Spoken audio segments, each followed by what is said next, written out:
back to my channel, or welcome if it's your first time here. I'm Lindsay, and as you can see from the title, this is a fantasy book recommendation video. I've been wanting to do another one of these for a while, but let's just get into the video. I really need to fix the sticky tabs in these books so they're not sticking out so much. But the first book I'm recommending is The Stolen Heir. So I'm pretty sure in the last video I recommended The Cruel Prince, and I still highly recommend that, and I think you probably should read the Book of the Air trilogy before reading the spin-off duology.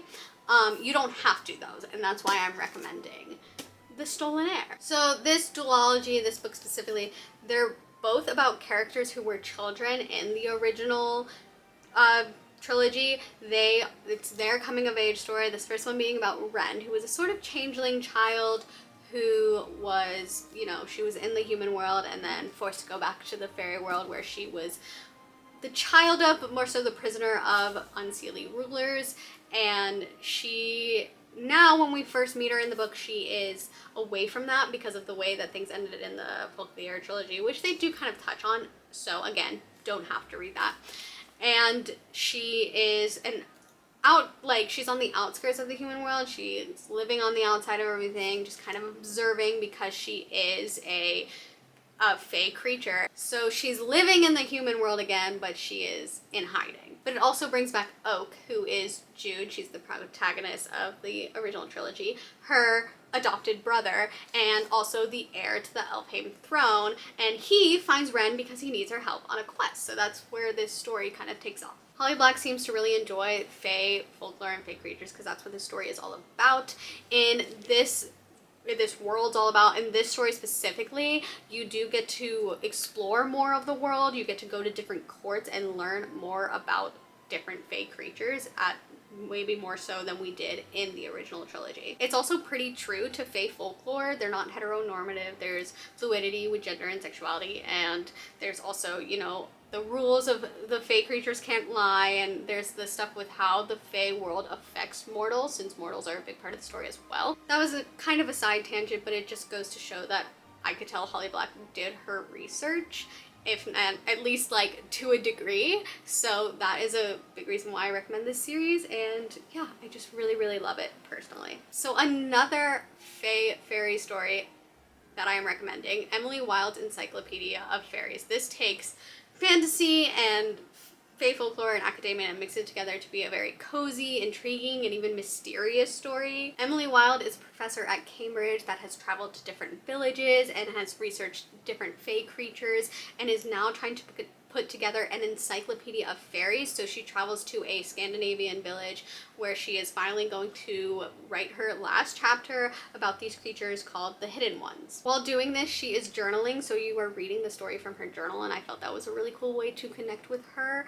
And you also get introduced to Wendell, her another professor that she works with, so there is more to the story there. Again, this story mixes academia and fantasy. It's all about something called dryadology, the study of fae creatures. It really goes into fae folklore, so this is another story if you like the fae, definitely for you, because it goes into all of their trickery and the way their world works. So again, highly recommend. How many times do I say again? I need to start counting those about in videos. But anyway, if you like academia and fantasy, this book is perfect for you. The next book is Tress of the Emerald Sea by Brandon Sanderson. What can I say about this book other than I loved it? So the world of this book is kind of complicated. It's not hard to follow, it's just very well fleshed out. And from what I understand, that's pretty par for the course with Brandon Sanderson books, but at this point in my life, this is the only Brandon Sanderson book that I've read. But it's about a teenage girl named Tress who comes from a small island that is surrounded by an emerald sea of spores that come from one of the 12 moons that this world has. And as far as she knows, they're very dangerous because any sort of watery-like substance touching these spores causes it to sprout things that can be very deadly. So despite the island being small, Tress is content on it with her family, and she has a collection of cups, and she also has her best friend Charlie, who is the Duke's son. But the Duke takes Charlie on a quest with the intent of him finding a princess to marry, so he doesn't marry a commoner like Tress. And Charlie promises he's not going to marry a princess, but he doesn't come back. It does end up being adventure-y, kind of a piratey story. It has a very level-headed and quieter protagonist that I really appreciated, just having a different type of protagonist. I love reading all different types of personalities. It had many dimensions to it and so many lovable characters. It reminded me of The Princess Bride, humor-wise, and just kind of story-wise a bit as well. So I really felt like that classic fantasy and really reminded me why I love fantasy, so I could not recommend this story more. My next recommendation is Caraval. This book sets up a fantasy world that is unique to the others that I have talked about so far. I've been trying to recommend books that are pretty different from each other, so you guys have some varying different recommendations, but so this world, as I've said when I've talked about it before, it feels very much like a twisted carnival in the way that it's all about games, and it blurs the lines between games and reality, and that's a big part of it. It starts off focused on these sisters, Scarlet and Donatella. The first book is Scarlet's point of view, the second book is Donatella's point of view, but it revolves around something called Caraval, which is this game set up by the Caraval Master Legend, and he has created it with his magic to have people either play in it or come to watch it. And the people who play in it are competing for a prize, which is something that these girls kind of knew about because there's a family history with Caraval, and they are trying to desperately get away from their home and their life, unlike Tress in the last one, but Scarlet had been writing to Master Legend for Caraval Master Legend Master something like that, since she was 10 years old, and the start of the book she's 17, for a long time, and they finally end up getting response when she's 17 and getting invited to go compete in Caraval, or watch if they please. But Scarlet is scared to go, Donatella ends up making her go, and Scarlet ends up competing in this Caraval.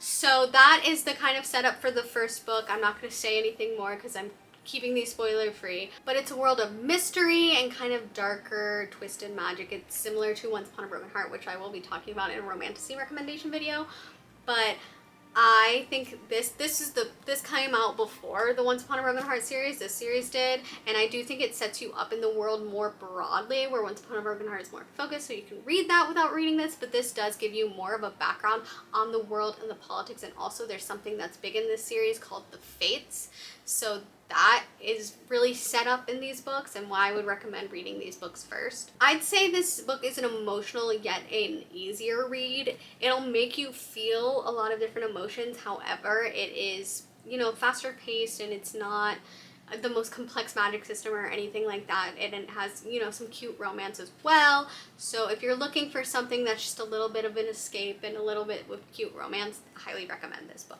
So the last book I'm recommending is Shadow and Bone. If I remember correctly, I briefly recommended this in my last video, but I was talking more about Six of Crows. That was my definite recommendation in the last video, because I do like the Six of Crows book more. However, this is still a good book. I will say there are some cliches, but personally, I don't mind cliches if they're well done. Like, I like some cliches, just gonna be honest. And I think the whole Grecian magic system is really intriguing and well done. I think it does a good job of mixing like magic and like some more modern weapons, because as a fantasy reader, one of my pet peeves is when people are like, well, why didn't this character just get a gun? So this handles that well. Because in this world, it makes sense for there to be guns used within the magic system. So like, good job on that, Lee Bardugo. Plus, this isn't your classic fantasy world. I will say this was my first time reading a sort of steampunk fantasy. I've heard some people call this a gas lamp fantasy. I almost said gaslight fantasy. But this genre was really new to me. I do think Six of Crows is a little bit more steampunk gaslamp.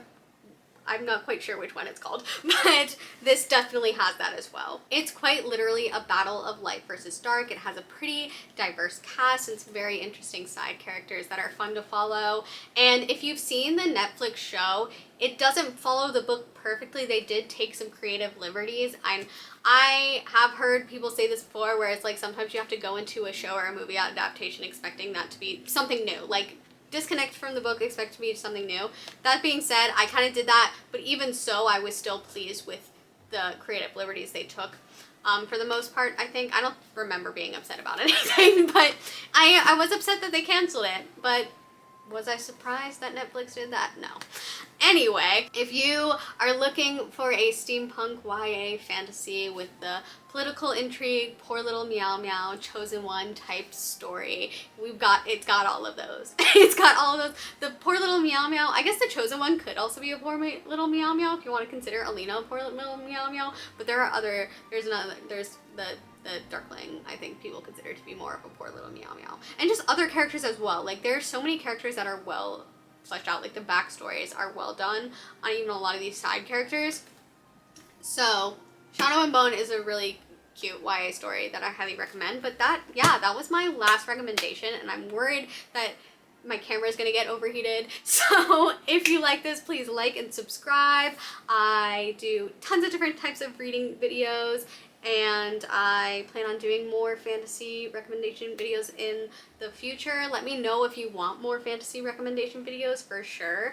And I have a romantasy one planned, and I just do like random recommendations and series recommendations and all that kind of stuff. So my camera is definitely overheated, so I have to wrap this up really quick. All right, so I will see you in a week. Please like and subscribe. Bye!